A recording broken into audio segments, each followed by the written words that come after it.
Bom dia com Jesus. Nós temos algumas perguntas. Essa aqui eu não tive tempo de pegar a referência do irmão Brana sobre o assunto. Procurando-se que diz aquela escritura que diz: crês no Senhor Jesus Cristo, serás salvo tu e a tua casa. Quero saber se os familiares da noiva serão salvos, não no rapto, mas na salvação comum. E a noiva vai requerer quem são.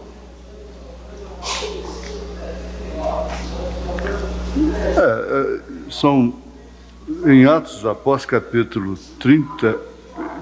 capítulo 16, verso 31, Paulo disse: crê no Senhor Jesus Cristo e serás salvo tu e a tua casa. Né?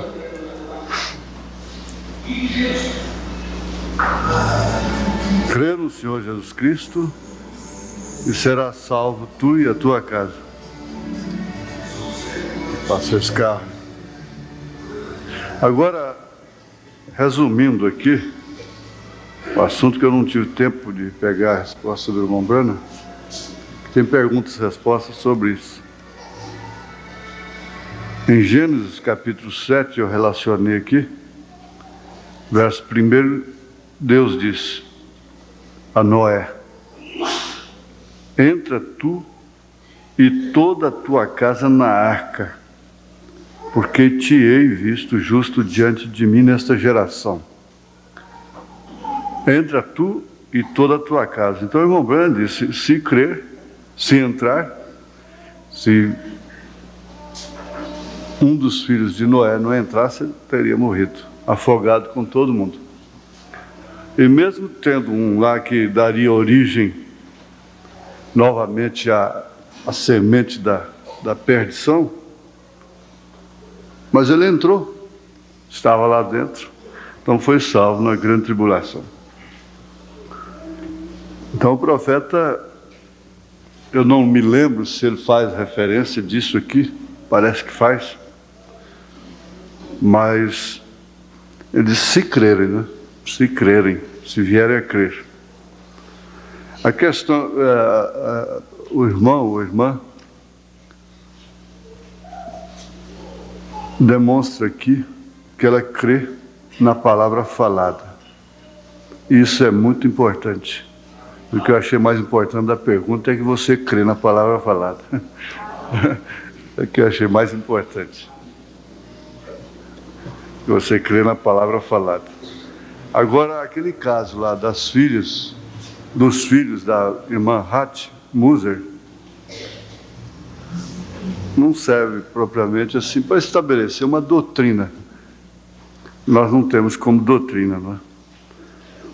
Eu acredito que os que hão de ser requeridos, que hão de ser salvos, estes serão requeridos.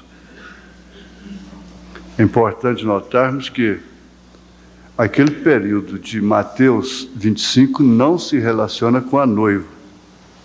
Pode ser aplicado, separação, a salvação comum, que lá se refere aos que foram bons para os judeus. O profeta mostra isso porque esse quadro de Mateus 24, essas profecias estão plenamente relacionadas com selos. Casaram direitinho com os selos. Mas Mateus 25 não tem nada a ver com a noiva. Aquilo lá está relacionado com os judeus. Mateus 25 já sai, é como o quarto selo. Depois do quarto selo não tem nada a ver com a noiva. Quinto e sexto selo é com os judeus. Então, Mateus 25 está dentro daquele quadro do quinto e sexto selo. É bom até que os evangelistas, os obreiros, observem isso, porque é simples, é muito claro. O irmão Brana é muito claro nesse sentido, né? Então, como o quinto e o sexto selo não tem nada a ver com a noiva, Mateus 25 também não tem nada a ver com a noiva. E sim, um requerimento, eu creio, pela palavra falada. Então, na sua pergunta, eu achei mais importante que você crê na palavra falada, que todos os eleitos creem, né? Agora aqui é o seguinte, ela enquadra essa pergunta aqui, ela enquadra no mistério da piedade, porque são dois mistérios na Bíblia: o mistério da piedade e o mistério da iniquidade. O mistério da piedade é Deus em Cristo, Deus em carne, né? Deus em Cristo, Cristo na igreja. Então não se pode explicar de uma maneira mental, como não pode ser concebido também mentalmente. Se concebe no Espírito a unidade de Deus. Nós vamos possivelmente entrar aqui nesse estudo de Éfeso. Então, continua sendo um mistério, a unicidade, a unidade. Sendo que é o mistério da piedade. Enquanto que o mistério da iniquidade tem sua sustentação, seu fundamento nas três pessoas distintas da divindade, chamada assim a Santíssima Trindade, entre aspas, né? Porque é um termo completamente anti-escriturístico. Não é pelo fato de não se encontrar aquele nome na Bíblia, Trindade. Não é por esse fato. É por ele ser originalmente antibíblico. Isso dá sustentação ao mistério da iniquidade, a marca da besta. Não há marca da besta sem essa doutrina na testa, na mente. Há muita gente esperando aí uma coisa mecânica, uma coisa do governo, um número do governo, uma coisa assim. Não tem nada disso. Mas é pela marca, a marca na testa. Nós vamos chegar aqui a um ponto muito bom que tivemos sexta-feira passada, que significa muito não viver na sociedade de hoje. Estar fora do cosmos, da ordem social. Isso, ainda que não seja tudo, mas significa demais.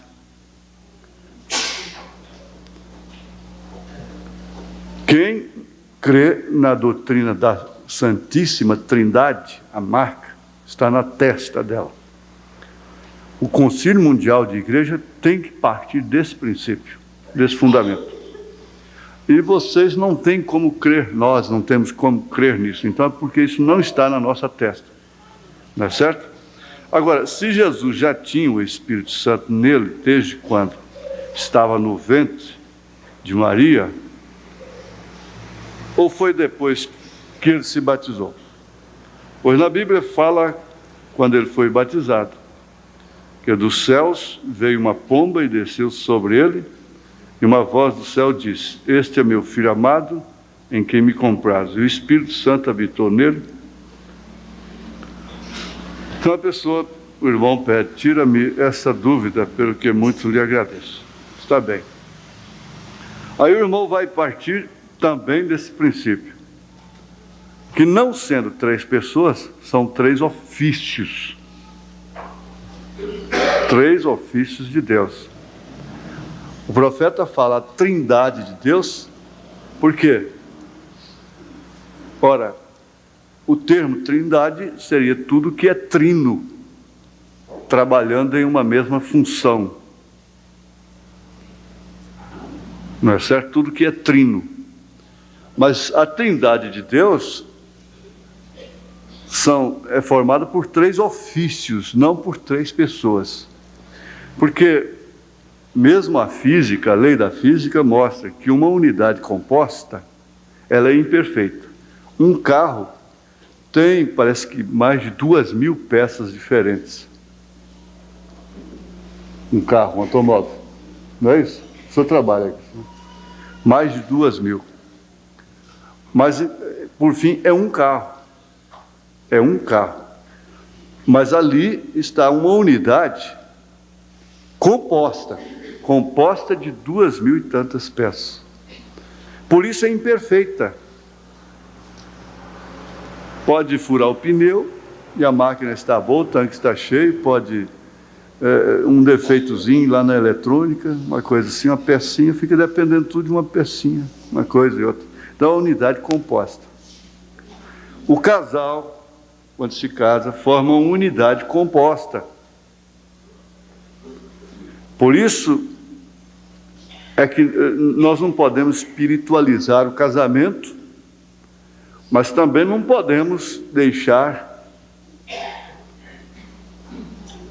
de fora a parte espiritual. Porque o casal só se torna um, de fato, carne de minha carne e ossos de meus ossos, quando são casados realmente. Eles acusaram o irmão Branham de pregar casamento espiritual, mas o irmão Branham não pregou casamento espiritual. A coluna de fogo disse que ninguém pode casar a ninguém aqui na terra. Quem casa é as duas próprias pessoas, a mulher e o homem, através de uma revelação, formando assim uma unidade composta, fisicamente falando, mas se tornam simples, se referindo ao amor ágape. Então, o casamento perfeito, ele é trino. Ele tem a paixão, ele tem o amor filho e ele tem o amor ágape. Nós estudamos aqui, tem a atração física, que é a biológica, tem a psicológica, que então isso é espiritual, porque é aonde o espírito mais trabalha, é na parte psíquica, através dos sentidos, não é? E o ágape, que também não pode ser compreendido, que fica unido, indiferente das imperfeições. Independe da velhice, porque ela ficou velha, já não quer mais, porque ele ficou velho, porque ele ficou banguelo, porque ficou careca, ou porque ela já não é aquela, não tem mais a mesma fragrância. Então, o ágape é que faz essa unidade perfeita. Vamos conversar isso assim de uma maneira simples, porque a pergunta é muito boa, ela é sincera e é muito boa. Uma boa pergunta sempre dá uma boa resposta, né? Ela oferece base para uma boa resposta. Sendo que eu não posso responder tudo a contento. E o profeta diz que um homem que tem resposta para tudo, toma cuidado com ele. Agora, 3 ofícios de um só Deus, de unidade simples. Porque a unidade Pai, Filho e Espírito Santo é simples, não é composta. Porque se são 3 pessoas, são 3 personalidades. São 3 cabeças. E Cristo é a cabeça da igreja, Jesus. Aí é muito fácil você pensar em Pai como Rei, reinando. Filho como? Vamos ver se você se lembra. Falei isso essa semana no rádio. O quê?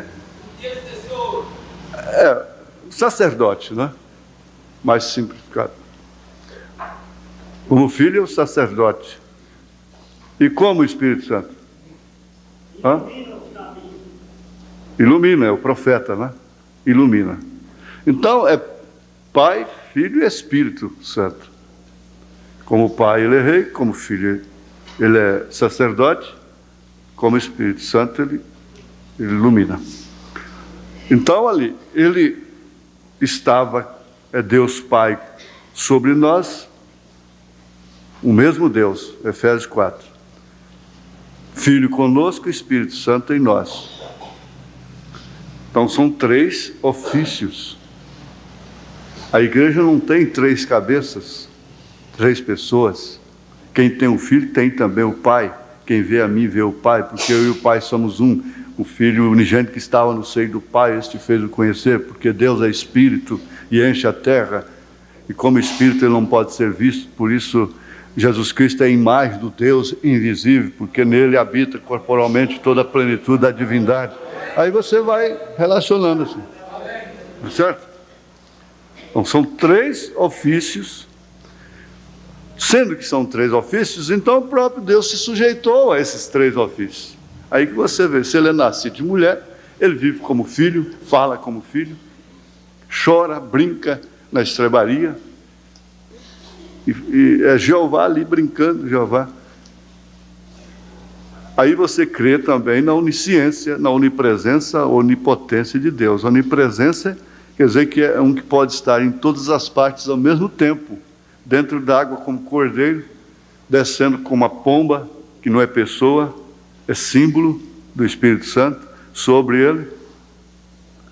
Ali eles pregam a 3 pessoas, a pomba não é pessoa, só tinha uma pessoa ali.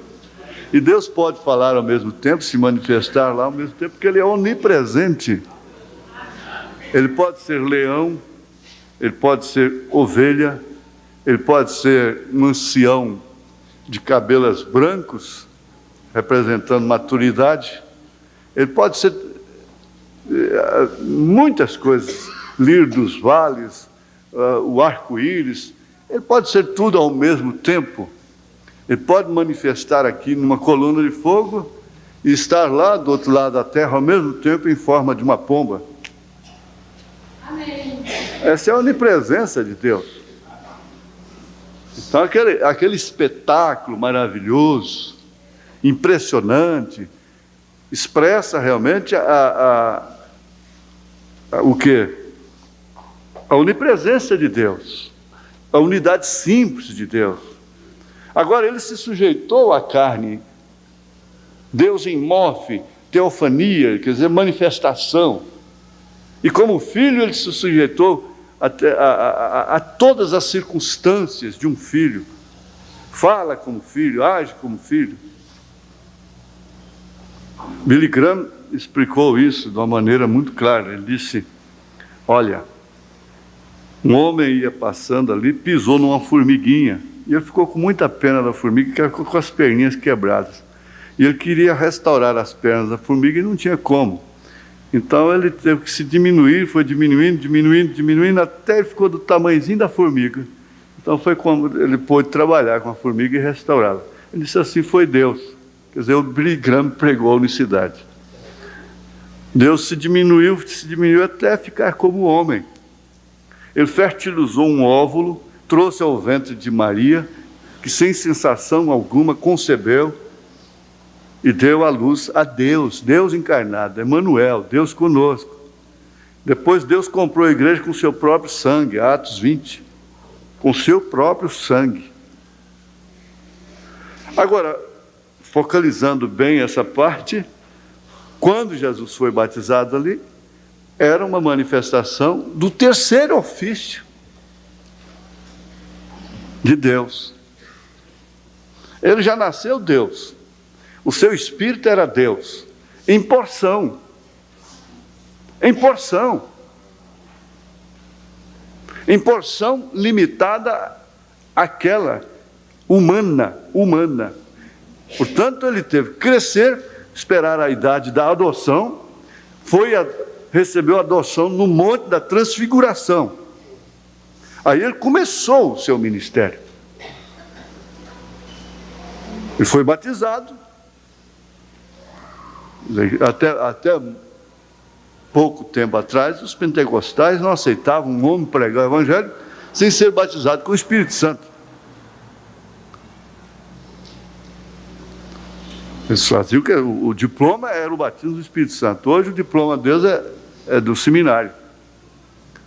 O diploma que eles tinham que ter é que eram batizados com o Espírito Santo. Por isso fizeram o que fizeram. Agora, isso não mudou. É claro que não mudou. Está claro. Jesus Cristo sujeitou todas as circunstâncias, como Deus encarnado, ele se sujeitou à dimensão humana. Então ele veio com a porção. Ele veio com a porção. Aquela porção o levou a cuidar dos negócios do pai, mas ele era uma pessoa que, aos olhos dos homens, era normal, natural. Pelo contrário, até era filho ilegítimo, entre aspas, para a sociedade. Para a ordem social, Jesus era um ilegítimo, era um bastardo. Por causa da história da mocinha que arrumou um velho para tampar buraco, seu escudo dela, coisa e tal. Porque sempre tem uma história de trás da história. Você se envolve numa história e vai ver, tem dois lados. A história tem uma história. Há sempre um fato, uma realidade de trás daquela cortina. Não é como. Então aquilo correu por todas as nações, por toda a nação, por toda a sinagoga, que ele era um bastardo, porque todas as evidências davam, sim, que ela apareceu grávida. Então aquele velho resolveu a ser o escudo dela, como o profeta disse. Agora, ele se sujeitou sendo humilhado até com o seu nascimento. Socialmente, Jesus teve um nascimento terrível, horrível, socialmente falando. E veja, ele se sujeitou a tudo mesmo. Então ele veio com essa porção. Essa porção é o penhor que a igreja tem. A igreja ainda vai ser batizada com o Espírito Santo. Ela ainda vai ser batizada. Até o penhor do Espírito.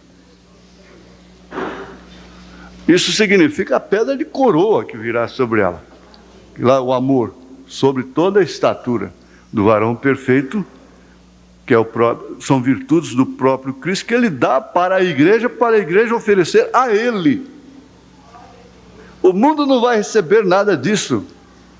Quem tem que receber, a vida de Abraão foi dedicada a quem? A sua fé, o seu filho e tudo. Então é isso que explica. Eu acho que está satisfatória a resposta.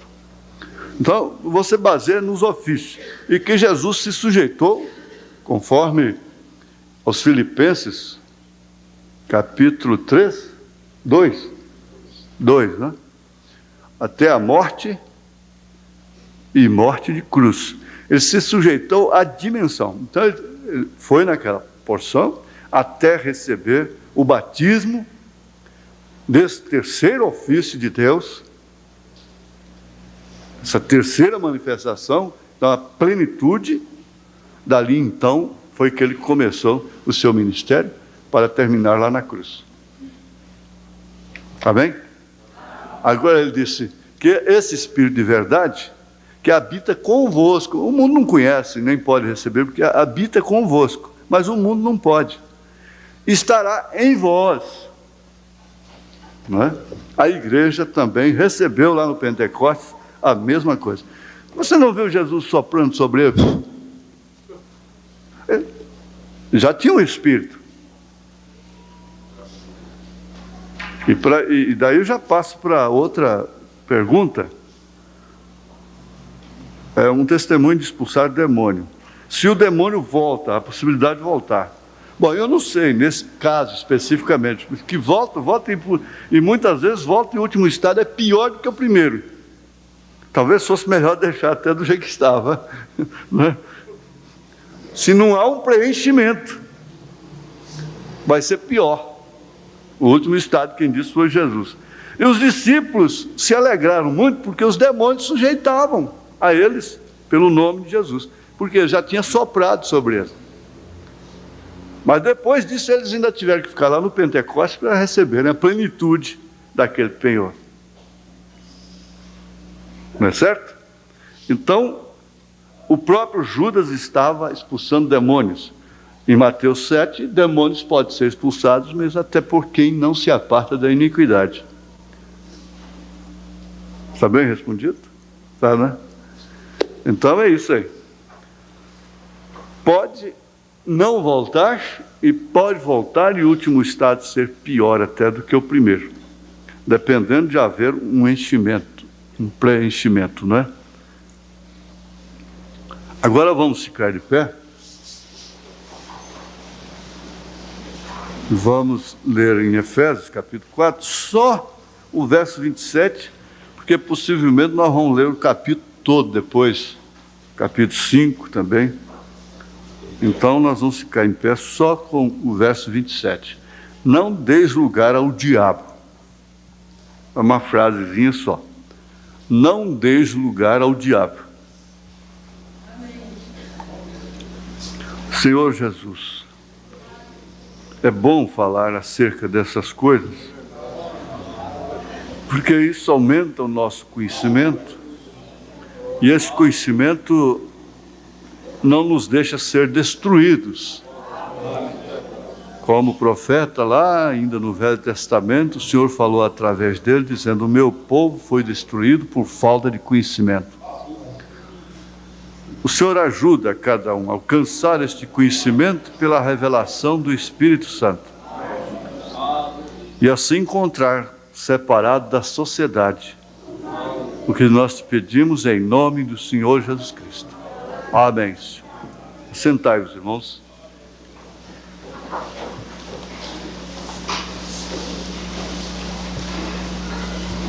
Olha, é chocante, mas isso tem que ser examinado, estudado à luz dos fatos da verdade, a realidade. É isso que ainda sustenta o Espírito Santo aqui.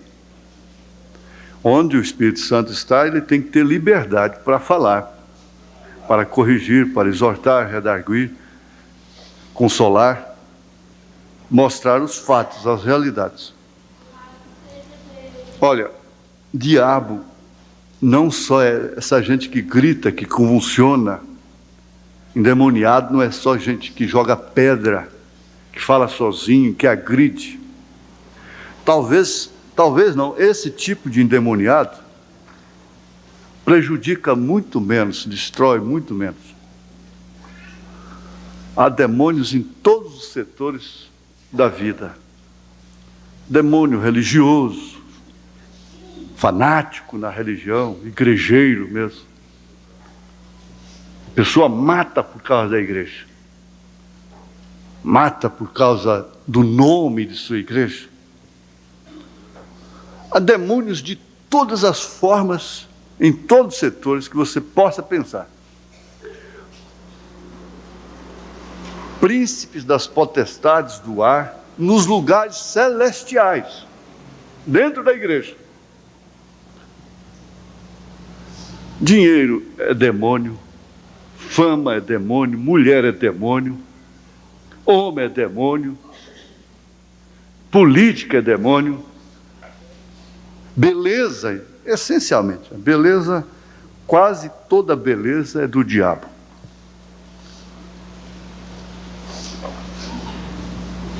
Porque é uma das coisas que o diabo mais usa, desde o Éden.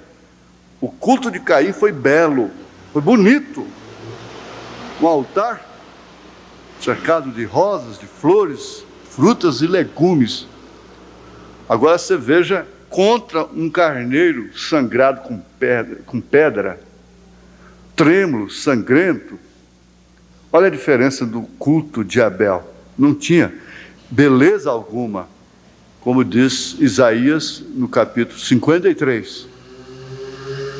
Não havia formosura alguma nele, beleza alguma nele, para que o desejássemos. Porque a beleza provoca desejo. O dinheiro dá beleza. O dinheiro faz tanta coisa. O dinheiro dá conforto. Esses homens aí, por exemplo, às vezes não, sem acusar, porque tem maneira da gente falar que parece que reflete mais como um rechaço, não é? O sujeito hoje é plantador de tomate, amanhã faz um casamento gastando 20 milhões de cruzeiros. Por quê? Os trouxas compram discos deles, compram fitas deles, ouvem as suas vozes mais nojentas para o eleito, não é? Mais nojentas. Por que um corredor de Fórmula 1 se torna um magnata porque os trouxas ficam acordando de madrugada para orar por ele, torcer por ele, porque torcer é orar é torcer. Então está torcendo ali. Então eu falo com o sobrinho meu, eu falei, olha, aquele time que foi campeão agora está dando uma casa para cada um dos seus torcedores. Você não vai pegar a sua, não? Ô, tio, escuta, o corredor lá da Fórmula 1 que ganhou, está dando lá um prêmio para vocês, que acordar de madrugada para torcer por ele lá no Japão. Agora, já com Jesus é diferente, né? Eles formam palácios, mansões riquíssimas, belas, iates e coisa e tal, belezas mesmo. O dinheiro faz tudo isso. Agora, só que Jesus deixa o seu povo na arena, e essa gente torta de vestido franzido no meio, essa coisa toda de sapato velho rasgado, mas está bem, minha filha, está bem, meu filho. Vamos ver depois quem é que vai ficar com inveja, por último. Quem é que vai ter a melhor mansão? Vamos ver depois. Vocês vão participar da minha glória, do meu prêmio, porque o que é dele é dela. Ele casa com ela com comunhão universal de bens. Universal. Esse é meu desabafo, né? A favor dos que sofrem, dos que são humildes, que padecem pelo nome de Jesus Cristo. Pode deixar o prêmio, você tem participação nele. Às vezes você não tem participação durante 30 anos, 20, 10, mas vai ter a eternidade. Nós vimos aqui sexta-feira o casamento que o irmão Brana fez, que levou 8 dias. Você já pensou um casamento levar 8 dias? Depois vimos um casamento que foi feito dentro de um barraco de viúvo, morando numa carroceria metálica de automóvel. E daí a pouco nós vimos um casamento que dura 3 anos e meio. As bodas do Cordeiro. Depois vamos ver 1 milênio, lua de mel. Então eu disse assim, se telefonar para ele dizendo, olha, eu estou com uma dor de cabeça aqui, não, eu não tenho nada a ver, eu estou casando.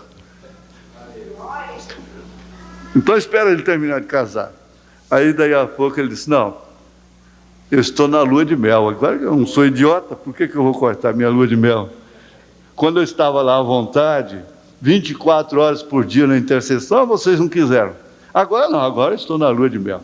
Agora vocês vão ter que esperar, vocês que não podem esperar uns dias para solucionar um problema, uma coisa, não pode esperar calados, um bom comportamento, não pode suportar uma prova, vão ter que esperar agora 1000 anos.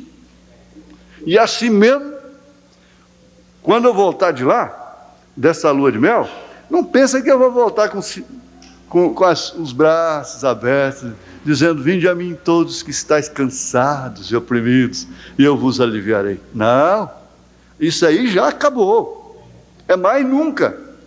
Eu vou voltar para o trono branco, com ela, viu? Amém? Aleluia. Eu gostei muito disso, gostei demais. Só que nós temos que trabalhar, não é? Vamos ver aqui, o que nós estudamos na era de Éfeso. Eu gostaria que houvesse uma sabatina. São 3. O que eu diria, gente? Se eu disser uma palavra aqui, eu entrego. 3 coisas. Qual é o padrão da igreja em relação ao batismo? São 3 coisas. Não. É bom a escola dominical, porque você vai basear nisso. Olha, se Deus é imutável, então o que ele deixou? Deixou um modelo, padrão, norma. Isso. Estou pelejando para chegar lá. Padrão, modelo, norma. Norma, padrão, modelo, modelo, padrão, norma. Aí você anotou agora. E esse padrão, veja, o que a igreja foi no dia de Pentecostes, a menina anotou ali, essa é a norma, essa é o padrão, não há nenhum outro padrão. Não havia necessitados dentro daquela igreja. Vocês se lembram disso? Bom, então vamos ver aqui. Padrão, começou pelos rudimentos, que é o batismo, a unicidade de Deus, que é, ou unidade, não é? A unicidade de Deus, dessas três principais manifestações de Deus, que os apóstolos nunca viram como três pessoas distintas. Por isso, Pedro, tendo a chave do reino dos céus, é que eu disse aqui, olha, eu ia dizer que é chocante, não dê lugar ao diabo. Uma ocasião que Jesus não deu lugar ao diabo, não foi bem quando o diabo o atormentou lá no monte.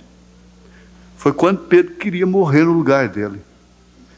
No mesmo culto que Jesus deu a chave para ele, o irmão Brana chega a dizer, havia ali dois homens, no mesmo culto, na mesma reunião que Jesus deu a chave para ele, as chaves do reino dos céus, e fez aquela grande declaração, não tu revelou a carne nem o sangue, ele disse para a mesma pessoa, para trás de mim, Satanás. Naquela hora ali, ele não estava dando lugar ao diabo. Jesus não foi constrangido. Por quê? Eu vou ofender um homem que quer morrer no meu lugar. Eu pego e falo com ele, Satanás, acabo de dar tudo para o homem, depois tiro tudo que eu dei. É não misturar as coisas. Aquele Pedro que estava sendo usado ali, para morrer no lugar de Jesus, era o miserável homem, na linguagem de Paulo. O outro era aquele que não tu revelou a carne nem o sangue, porque se fosse a carne e o sangue, a hora que a carne e o sangue entrar em ação, você vai querer morrer no meu lugar. E quando é a carne ou o sangue, é o diabo. Para trás de mim, Satanás. Quando o irmão Branham disse para a mulher dele, sai do meu caminho, ele estava não dando lugar ao diabo. Porque a razão da mãe, a razão da esposa, da mulher, só podia ser usada por quem? Significa que ela era endemoniada? Pedro era um endemoniado? Não. Então,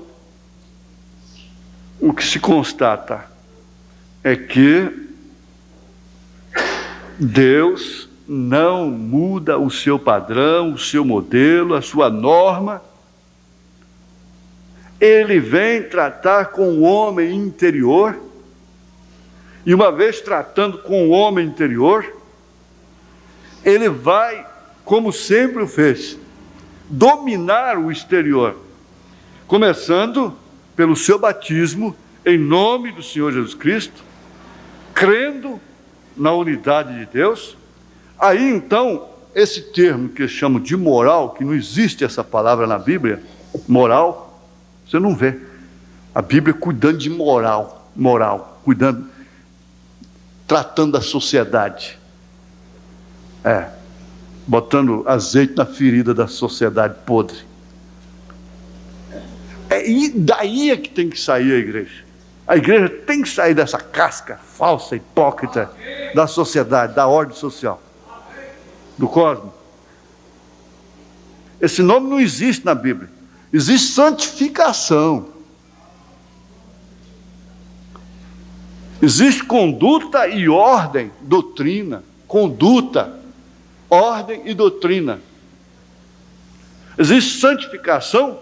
Essa palavra santo, ela vem do grego, ela quer dizer simplesmente separado para Deus. Israel era santo perfeitamente, um povo separado para Deus, por Deus e para Deus. Agora, nós estamos fora da sociedade. Nós estamos fora do Egito.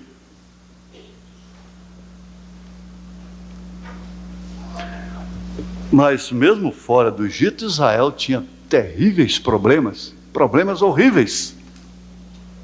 Não estava lá. Saiu do sistema denominacional social.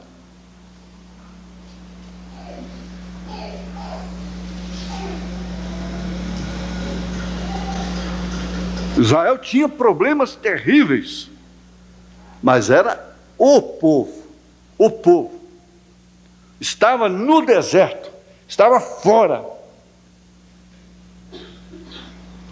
A igreja de Paulo, como a igreja de Corinto, e todas elas, as cartas, Paulo não teve problema com a igreja de Éfeso nem em relação aos dons, mas nós vamos ler aqui, ver de que ele está prevenindo a igreja. A igreja de Paulo tinha problemas terríveis, mas era a igreja separada.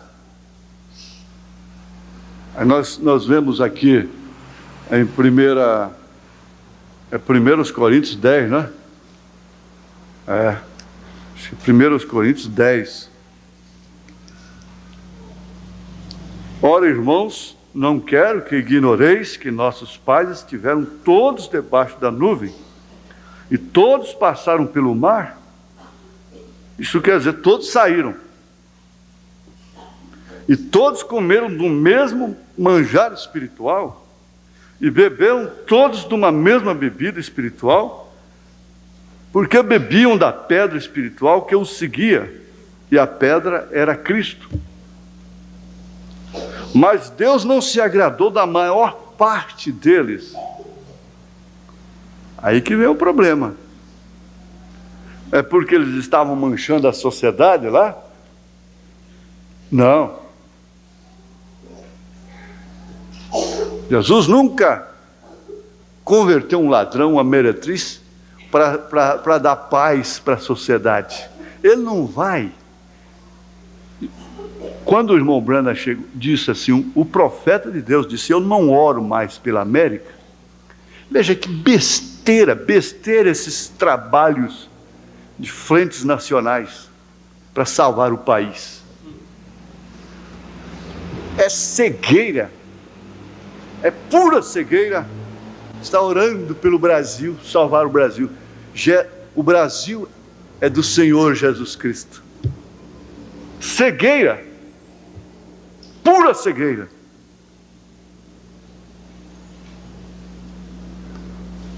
Jesus nunca consertou uma pessoa, quando ele estava aqui na terra, para dar paz para os sacerdotes, para a sociedade, para eles dormirem em paz, não serem assaltados. Quantos ladrões haviam no tempo de Jesus? Quantas viúvas haviam no tempo de Elias? Quantas meretrizes haviam no tempo de Raabe? Sempre você viu, uma.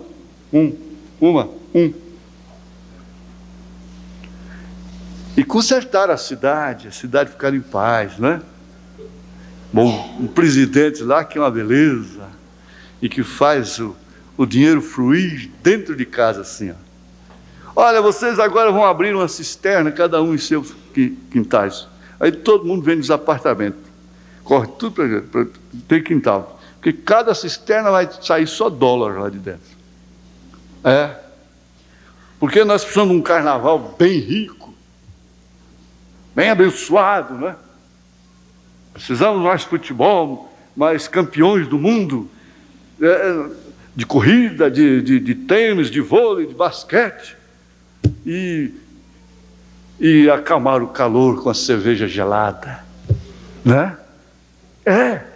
Está tudo bem, tudo em paz. Jesus está fazendo isso aí para os nossos filhos vagabundos, safados, sem vergonhas, que nunca assumiram respeito. Jesus vai fazer tudo isso para eles ficarem todos numa boa, como eles dizem. Ah, se eu ganhasse o primeiro prêmio da loteria, eu ficaria numa boa. Eu ficaria numa boa. Vagabundos não querem trabalhar, querem amanhecer ricos. Eu ouvi um repórter falando assim: brasileiro é vagabundo. Israel está exportando a melhor laranja do mundo plantada em areias. O Brasil está preparando para pular o carnaval. É isso que eles querem. Falando assim, veementemente, sendo contestado, mas ele falou gritando: vagabundos. É claro que isso aí não afeta o trabalhador, não afeta o cristão. Você pode xingar do jeito que for. Como dizia o irmão lá atrás do irmão Zé Berto: xinga, pastor, xinga, xinga. Agora, quando nos afeta, nós...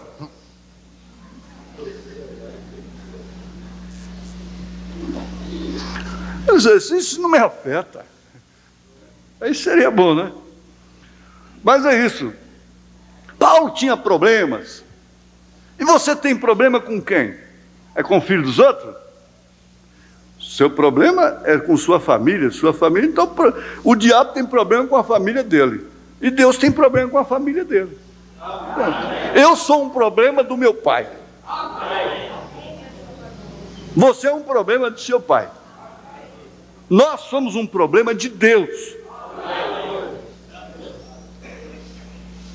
Nós não temos mais nada de estar consertando roupa para esse mundo podre. Deus não está salgando carne podre. Ele não é tolo.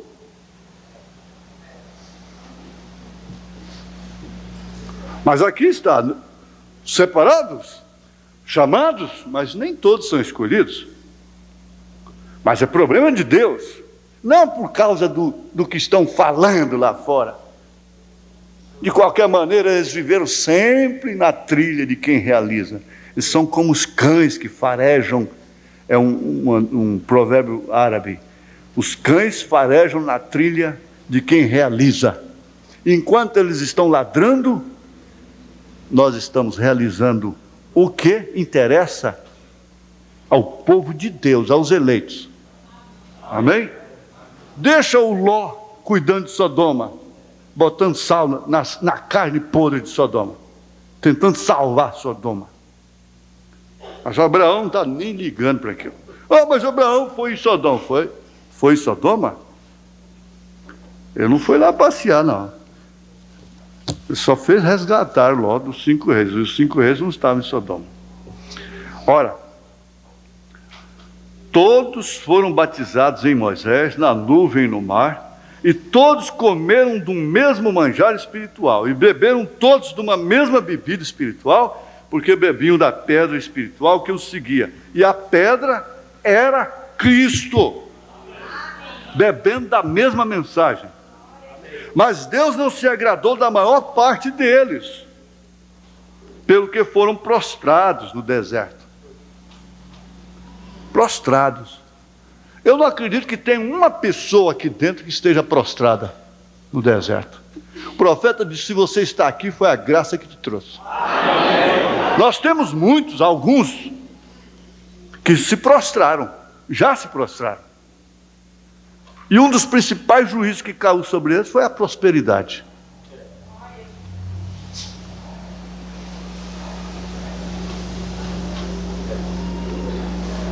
Nós estamos na luta. Ainda estamos de pé. Ainda estamos de pé, estamos combatendo. Estamos sendo combatidos, estamos combatendo, estamos lutando. Eu não estou prostrado. Você não está prostrada. Você não está prostrado no deserto. Está tão sensível, não está adormecido, que sente a dor. Enquanto a pessoa sente dor, é sinal que ela está viva. Quando ela não sente dor mais, ela está morta, prostrada. Mas enquanto está gemendo, pedindo socorro, clamando, lutando, dando murro. Brincadeira, né? Você entende? Lutando. Não importa se apareça mancado, engessado, de que forma, mas está lutando. Aí faz lembrar aquele soldado que voltou lá todo deformado, né? E o imperador César disse: onde você arranjou essas cicatrizes? Ele disse: foi no campo de batalha, então assente-se aqui ao meu lado. E estas coisas foram feitas em figura, para que não cobicemos as coisas más como eles cobiçaram. Eles cobiçaram dinheiro, cunha de ouro, capa babilônica, moedas. Eles cobiçaram coisas que já haviam deixado para trás.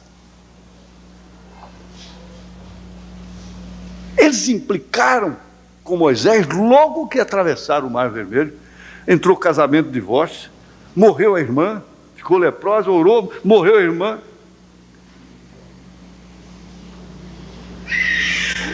Por que Abirão, Coré, Datã foram engolidos pela terra? Por causa disso aqui, ó. A nossa cobiça, o nosso alvo aqui, não é outro senão o rapto, o arrebatamento. Amém.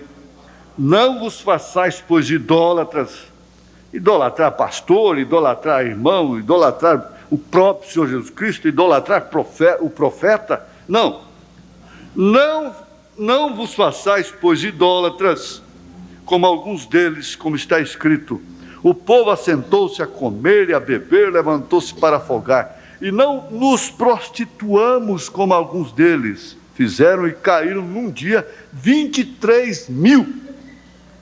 Agora aí, isso aqui vai longe, nós saímos até da pauta aqui, porque aí você teria que entrar. Nós vamos chegar lá, se nós continuarmos o estudo das 7 eras, comentada assim, chegaremos lá. Aqui é a doutrina balaamita, porque Israel lutando e vencendo, e Balaão vai lá e a sua profecia tinha que ser sempre correta. Sempre correta. Ele voltava, Deus falava na boca dele: Israel, vejo Israel como árvores, é forte. Balaque, dinheiro nele, proposta para ele, vantagem para ele. Profetiza contra Israel. Se você me ajudar a derrubar aquele povo lá, você tem mais isso, tem mais aquilo, você vai subir. Tem gente assim que só quer subir derrubando alguém, derrubando os próprios degraus através dos quais ele poderia subir de fato, destruindo aquilo que poderia ser sua própria escada. Nós vemos isso na política. Certos partidinhos só quer subir difamando.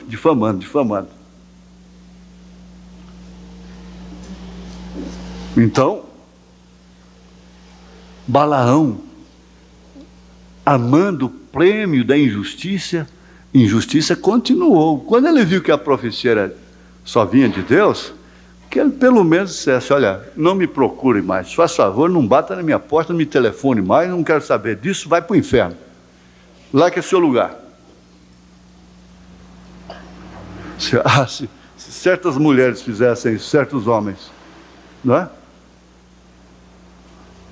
Mas fica com aquela curiosidade e com aquela ambição. E lá ficou o Balaão, até que veio a inspiração. Vem mesmo, pode deixar que vem. Chegou lá a inspiração: olha, vocês estão com as armas nas mãos, vocês têm aí essas moças tão bonitas, suas pernas são lindas, então é só mandar elas vestir mini saia e requebrar diante dos soldados. Vocês vão ver o que vai acontecer. Foi dito e feito. E caíram num dia 23.000 soldados por causa das pernas das mulheres. 23.000 soldados. Não caiu por profecia alguma, caiu pela doutrina. Por isso é que vai lá para o Apocalipse, a doutrina balamita, que é mulher em tipo, como a Jezabelita e a Nicolaíta. Mulher em tipo, no Velho Testamento é um tipo.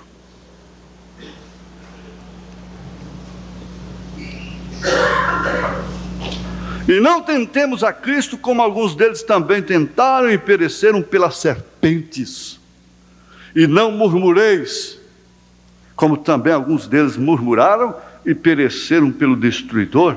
Ora, tudo isso lhes sobreveio como figuras, e estão escritos para aviso nosso, para quem são chegados os fins dos séculos. Aquele, pois, que cuida estar em pé, olhe, não caia se você cuida estar em pé. Quando o irmão Branham ficava sabendo de uma coisa, qualquer coisa sobre um ministro, sobre um irmão, uma pessoa, ele dizia: se Deus tirar a mão de misericórdia de mim, eu entro pelo mesmo caminho. Aquele que cuida estar em pé, não caia. Não veio sobre vós tentação, senão humana. Só humana. Humana. Não há tentação para ter cultos cainitas, para estar lá no Rio Vermelho, nos congressos de mocidades e programações denominacionais. Não há tentação para ir para o carnaval. Não há tentação nenhuma para cultos. Não há tentação espiritual mais. Há tentação humana. É a soberba da vida, a concupiscência dos olhos, da carne. Mas fiel é Deus, que vos não deixará tentar acima do que podeis. Antes, com a tentação, dará também o escape para que a possais suportar.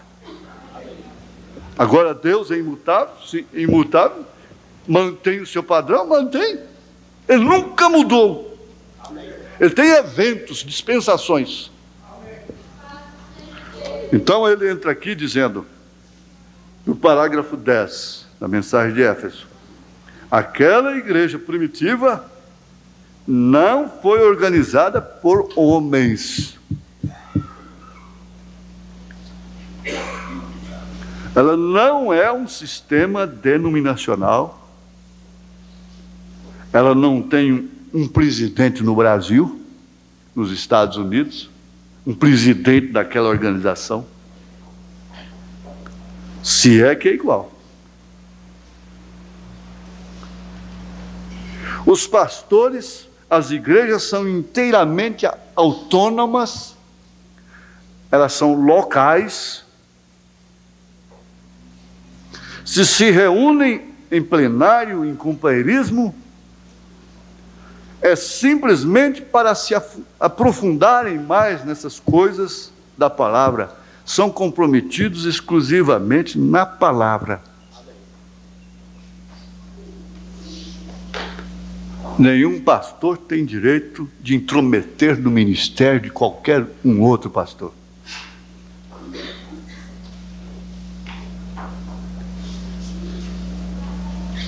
Não. Nenhum membro tem direito de sair daqui, ir noutra igreja e voltar falando o que viu errado lá. Não. Eu não creio que ninguém aqui faça isto. Nenhum tem direito disto. Não deve fazer isto. Essa igreja não foi organizada por homem. Foi guiada pelo Espírito Santo. Não foi muito grande. Nunca será. Foi odiada e desprezada. Porque eu disse a igreja de Goiânia é grande. O que é isso? A igreja de Jerusalém era muito mais. Só num culto de 15 minutos, Pedro ganhou 3.000 almas. Aqui não tem 3. Já ganhamos mais de umas 20.000 almas aí. Se todo mundo tivesse aqui, 5 tabernáculos desses não cabia, né? Desde que começamos em 67. foi perseguida até a morte. Aí na mensagem o profeta diz: a igreja que não é perseguida, que não tem problemas, que não tem alguma coisa ferindo, ela não é de Deus. Você vê um problema, vê outro, fica triste, cai da fé. E você queria o quê? Simplesmente aquilo: chegar na igreja e encontrar o céu já, né? Encontrar os céus. Não, não é assim. Descansar, os braços bem descansados. Não, não é assim. A arena desta era, gente, aqui, essas coisas não acontecem à toa, por isso que eu repito. Eu repito porque é profundo, é fundamental, não acontece certo. Muitas coisas não acontecem comigo, não é à toa, não. Como aconteceu com o irmão Branham. Se der tempo, passasse os anos, aí que foi por isso, foi para isso, foi Deus. Aí já é tarde. Espera um pouco. Então, aquela família escandalizada com o pai, super escandalizada, é um psicopata, é um doido. E a mocinha então vem no telefone, depois da mãe falar, mostrar suas razões, porque vai separar-se dele. E eu digo: Jesus te ajuda, filha. Ela disse: Jesus existe, pastor? Ele existe ainda? Eu disse: olha, minha filha, no tempo das arenas, das fogueiras, dos leões, meninas com 16 anos de idade, com você não fizeram essa pergunta. Elas morreram glorificando a Deus. Agora, o que seria a arena desta hora? O que seria a arena desta hora? Simplesmente porque seu pai é um pregador? Você escandaliza com Jesus porque ele é bruto, porque ele é insuportável?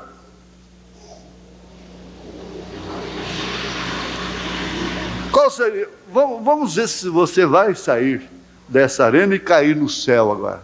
A mãe disse: não, ela já está pintada, está de short. Está vendo? Por que escandaliza e pinta a cara? E corta os cabelos e veste short? E veste roupa sumária? Não está chocada, não é com o erro? Então passa a viver a verdade, ao invés de mergulhar no abismo. Devia escandalizar com o mundo. Ninguém. Eu vou fazer o seguinte: eu não vou mais no mundo, porque o mundo me escandalizou. Eu não vou lá mais.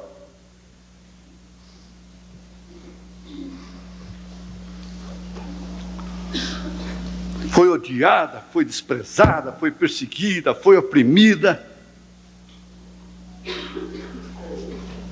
E se nós não tivermos problemas nesta hora, nós não iremos no rapto.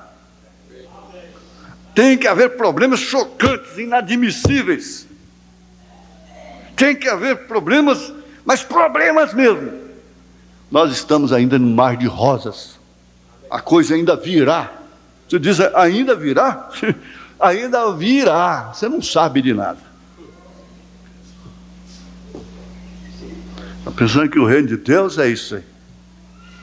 É um homem na frente ali, de gravata, de paletó, um Deus para muitos, assim, né? O homem o ofício mas o homem é um podre, é um indigno, é um sem honra, né? E assim por diante. E o outro já diz: é demônio. Não, rapto não é isso, não. Rapto é estrada estreita, é negar-se a si mesmo.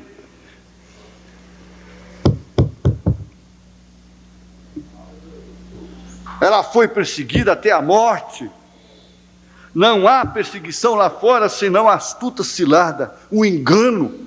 Mas esse engano não pesa mais sobre os eleitos.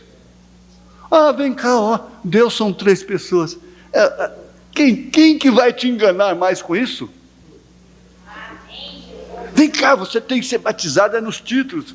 Quem que vai te enganar mais com isso? Porém, fiel, ela foi perseguida até a morte, porém foi fiel a Deus. A Deus.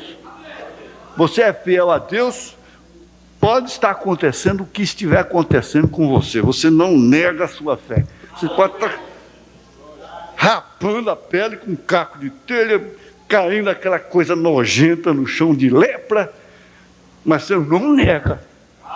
Você não nega a mensagem, você não tem como negar. Porque aquele que é fiel está em você.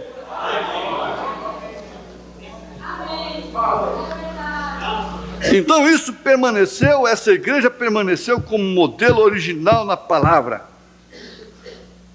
Não dá tempo, eu queria ler Efésios 4, 5, vocês leem em casa. Efésios 4, 5. Aí vem aquele que mentia, não mente mais, aquele que roubava, não mente, não rouba mais, e o capítulo 5 também, né? Se você quiser anotar, você vai ler em casa.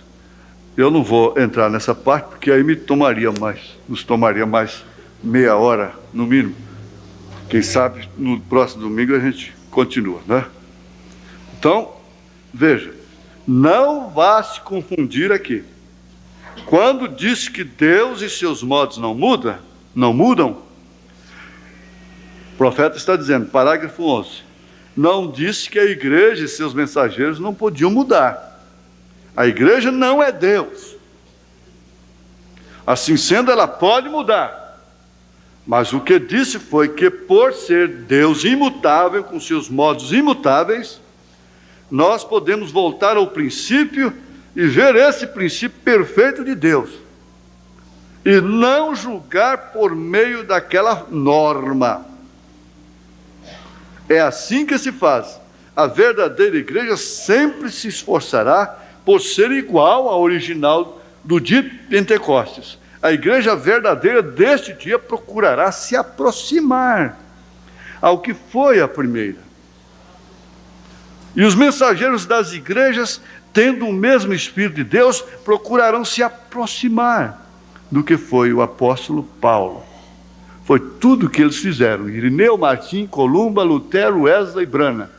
Eles se esforçaram, esses mensageiros, se esforçaram para serem como Paulo. Agora, Lutero não foi. Lutero teve um batismo completamente antibíblico ainda. Morreu num batismo antibíblico, anti-Paulo, anti-apostólico. Lutero morreu crendo em 3 pessoas distintas. É um absurdo, não é? Dá para entender isso? Mas nós já explicamos. Foi o broto da semente. Foi o broto, não podia ter tudo. Mas no que foi verdadeiro, na porção dele, ele foi igual a Paulo. Ele se aproximou de Paulo, porque ninguém é igual a Paulo. O profeta disse que ninguém é igual a Paulo.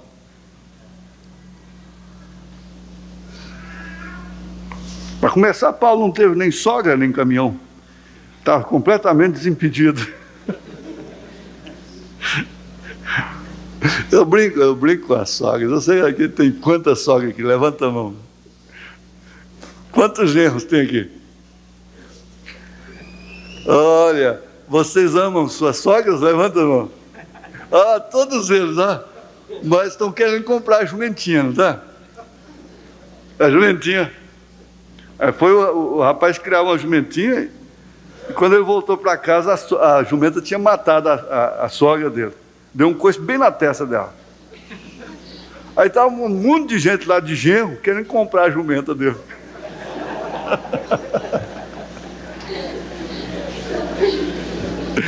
Eu sei que as irmãs acham bom né? Só ainda está temperando feijão pro genro lá e começa a rir sozinho, né? Mas eu conheço muitos genros, são doidos por causa de suas sogras, viu? Gosto muito delas. Olha, tendo o mesmo Espírito de Deus, procurarão se aproximar o que foi o apóstolo Paulo. Aproximar. Não serão exatamente como ele, não. Mas os verdadeiros mensageiros serão os que mais se assemelharem a Paulo, que estava livre de toda ligadura humana, completamente entregue a Deus, e só declarava a palavra de Deus e manifestava o Espírito Santo em poder. Nenhum outro serviria. A gente tem que basear no original. Assim como uma determinada espécie só pode gerar a sua espécie, a igreja verdadeira sempre será a que procurar seguir os passos de seus fundadores em Pentecostes. Pelo menos se aproximar. E seus mensageiros seguirão ao apóstolo Paulo, o mensageiro da primeira era. Isto é simples e maravilhoso. Aleluias. Aqui ele está procurando identificar o mensageiro da era, não é? Vamos ficar de pé?